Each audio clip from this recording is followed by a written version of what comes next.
Hello and welcome back to the channel.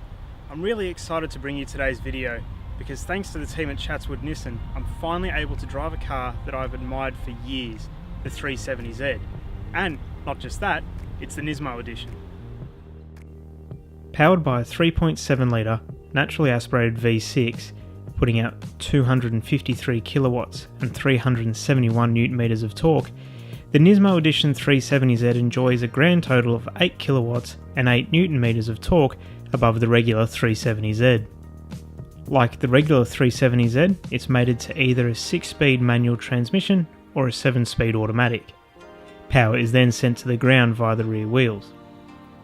When the 370Z was released in 2009 as the successor to the 350Z, Nissan did a tremendous job of maintaining the Z's newfound identity while giving it a modern look through more angular accents and features such as the headlights, tail lights and front fenders.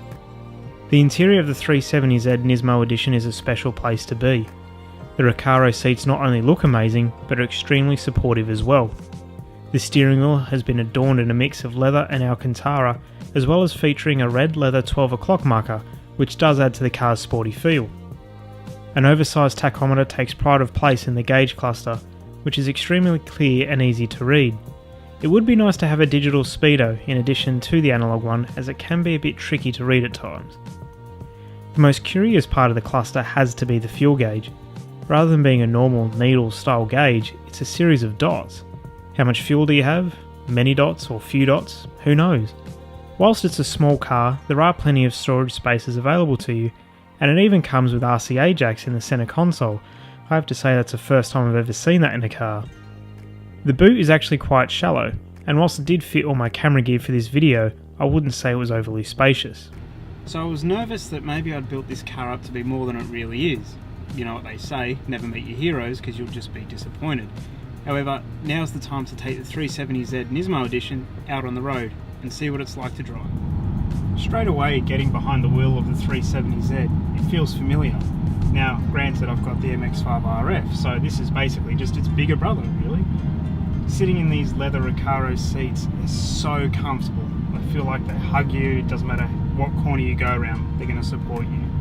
Because this is the Nismo Edition, you also get Alcantara on the steering wheel at the 9 and 3 o'clock positions, which feels quite nice, although, to be honest, it has made my hands feel a bit sweaty after prolonged use. You also get a leather stripe at the 12 o'clock position, and makes you feel pretty boy racer, really. Visibility is a little bit half and half. You do have a beautiful front windscreen to look out of, it's nice and large. However, the side mirrors are also extremely large, which is good for parking the car. However, doing right-hand turns, I've found that my mirror does get in the way quite a bit. Visibility out the back, it's limited. It also depends on what type of car you're coming from. So, because I'm coming from an MX-5, it's not too bad to me. Those that might have come from a hatchback, perhaps this will be an issue for you. It does mean when you're changing lanes, you just need to take your time. Because this is a bit of an old school style car, you don't have any blind spot monitoring or anything like that. More on that later. Driving the 370Z actually feels quite old school. Now, I know that's a phrase that gets bandied around quite a bit, but let me explain. Everything has weight to it in this car. So, for example, the pedals.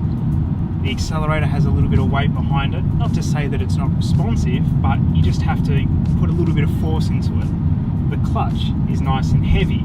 It has a bit of a spring to it as well. The brake pedal has a firm press that you can't just rest your toe on it and pull the car up, but if you actually dig your foot into it, you do stop very, very quickly. The gear shift is also nice and heavy, and what I mean by that is you actually have to use a little bit of force just to get it through the gate. It's not an issue at all, and it's not a flaw. It's a nice reassuring clunk when you do get it into that gear. And because all the controls are heavy, it all works together so seamlessly. You jump in this car and it does feel like it's a bit of work, but you feel like you're being rewarded. It doesn't feel boring. I could imagine that every drive in this would be an occasion. The pinnacle of all this is the steering. Now, Nissan have decided to use a hydraulic power assisted steering unit rather than electronic. What that means is you feel every little bump in the road. Now, for some, that might not be desirable, However, I found that today's drive has just been so great, being able to feel all the little lumps and bumps in the road. And you'd be forgiven for thinking, well, why would Nissan do that? On the surface, it sounds like you're making a car less desirable, more tiring, harder to drive. But what you're really doing is making a car that's actually for the driver. It's a driver's car. So you're being rewarded for your efforts. I can't imagine that you would use this as a daily driver. I'm not saying you couldn't, but this just feels like an occasion. The roads that I've taken today, the roads that I've driven, I've really enjoyed it because this car just has some theatre to it. As I said, the gearbox is nice and heavy. The clutch has some heft to it and weight. The steering just rewards your efforts. Another feature of the 370Z that I absolutely adore, and once again is clearly aimed at the driver, is the fact that it has auto rev matching. Now, when Nissan came out with this in 2009, I thought, it just seems like it's for people that don't know how to heel and tow. Although actually using it myself today, it's a hell of a lot of fun.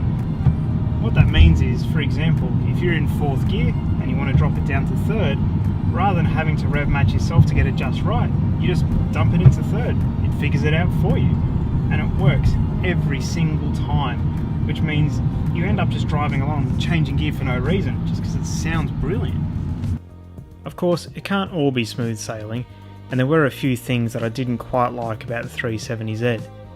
Number one would have to be the visibility. Not so much from the rear side of things, but just more the side mirror taking up so much space when you're turning right. Day-to-day driving that could get quite frustrating. I also found that it was quite hard to get in and out of the car if you're in a confined space.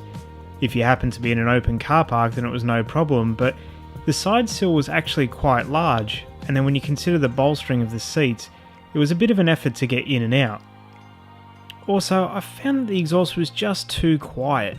You know this thing can sing because it has that potential there, but it's just muted, and especially in the Nismo Edition, it would be nicer if it had a more free-flowing exhaust to really let the car howl.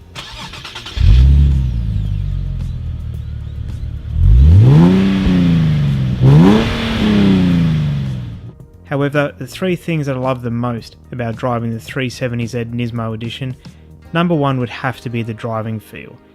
As I've kept saying throughout this video, the heavy nature of all the controls, the old school feel of the steering, the pedal weights, the gear shift, it means that you just get a really rewarding experience no matter where you're driving. Number two would have to be the power. It's not an intimidating amount of power, yet it has plenty of grunt just to move around town in 4th or 5th gear if you want to, and it does have enough power to have fun and also potentially get you in trouble. Rounding it all out has to be the looks. The interior, the exterior, it just all looks fantastic to me. So my time with the Nissan 370Z Nismo Edition has come to an end. Once again, huge thank you to the team here at Chatswood Nissan for allowing me to have the car for the day. It met all my expectations and so much more. It really was a privilege to be able to say that I've now driven a 370Z. Go and follow Chatswood Nissan on Instagram. I'll put their details in the description below. And as always, thank you so much for watching this video. If you've enjoyed it, please give it a thumbs up. I always love seeing that you're enjoying the content that I'm creating. I hope you have a wonderful day, and I'll see you in the next video.